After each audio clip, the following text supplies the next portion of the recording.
Today we're going to demonstrate Hyrel's new luer nozzle heater, which allows for independent temperature control of the nozzles.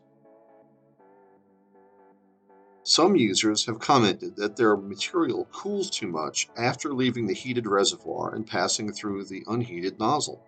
This heater works with the stubby 18mm long nozzles. The controller board loads just like another head, and the heater is loaded onto the nozzle and secured with a set screw.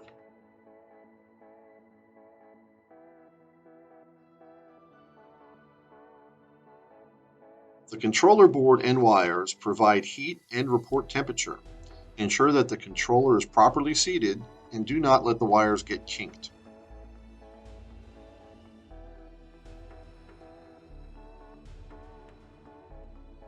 In our Resevoir software, the primary head temperature is controlled by one slot and the nozzle temperature is controlled by another.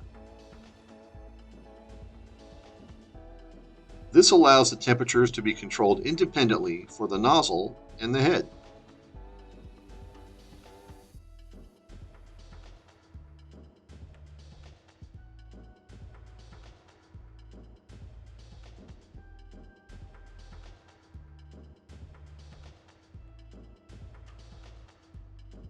Temperatures can be controlled either through the graphical user interface or by editing your G-code.